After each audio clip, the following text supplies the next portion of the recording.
Développer les énergies vertes en Afrique, c'est l'ambition des gouvernements sur le continent. Fournir un accès universel à l'énergie d'ici à 2030, c'est l'objectif des pays africains. En Afrique subsaharienne, où le taux d'électrification varie entre 2 et 5%, les États, à travers des initiatives comme la plateforme africaine de l'énergie durable pour tous, initiée par la Banque africaine de développement, se sont lancés dans la mise en valeur des énergies renouvelables. Ces énergies renouvelables, et surtout l'éolien, on l'a vu en Europe, on l'a vu aux États-Unis, l'éolien nécessite énormément d'investissements avant que la rentabilité n'arrive. Donc il y a une courbe de l'unité d'énergie produite qui dépend énormément de l'investissement lourd.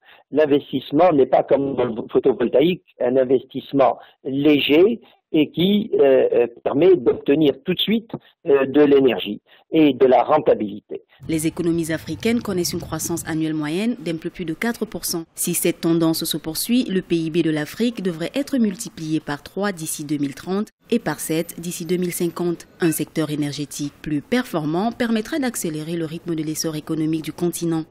Aussi, développer une énergie non polluante comme le solaire apparaît comme un atout pour les économies africaines.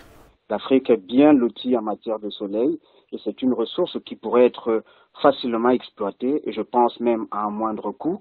Et l'avantage, c'est que c'est une production qui pourrait se faire dans la durée et sans aucune incidence sur le plan environnemental. Mais il faudrait déjà mettre des structures, il faudrait former les Africains à cette nouvelle ressource-là. D'ici 2050, le continent comptera une population d'au moins 2 milliards de personnes. Si les tendances relatives à l'énergie ne se modifient pas, en 2030, 42% de la population n'aura pas accès à l'électricité et 56% sera sans combustible et technologie de cuisson.